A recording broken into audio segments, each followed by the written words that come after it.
Сәлем достар, бүгін мен сіздермен сникерс рулетін жасаймыз. Ең алдымен жұмыртқамызды миксерлеп аламыз, 2 есе ұлғайғанша.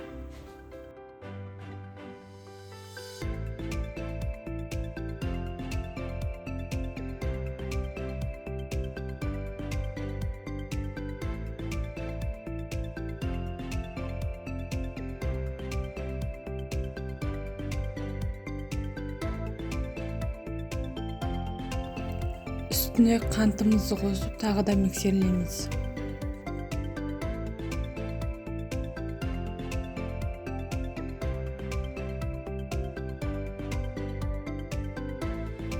Енді құрғақ заттарымызды араластырып аламыз, яғни ұн, какао, разрыхитель.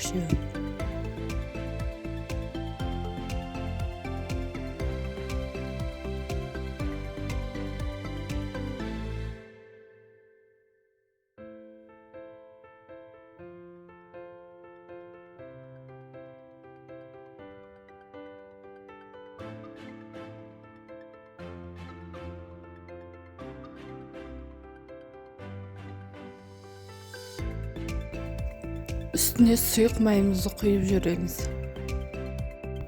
Дайын болған массамызды ыдысымызға қойып, 180 градусқа қызып тұрған пеште 20 минутқа пісіріп аламыз.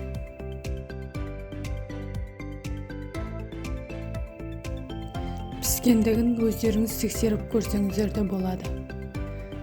Дәл видеода көрсетілгендей етіп орап 15-20 минутқа қоя тұрамыз.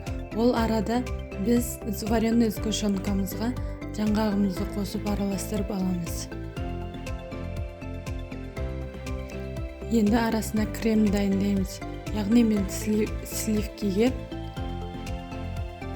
сахарный пудраны қосып, крем дайындап алдым.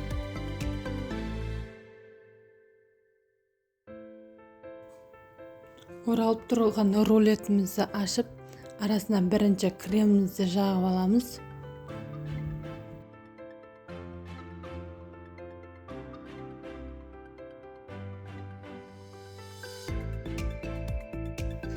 Енді начинкамызды салып ораймыз.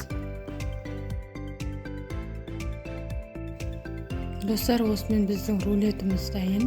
Өте жұмсақ, әдемі, дәмді. Сіздер де жасап көріңіздер. Достар, каналға лайк басып, тіркеліп, комментарий қалдыруды ұмытпаңыздар.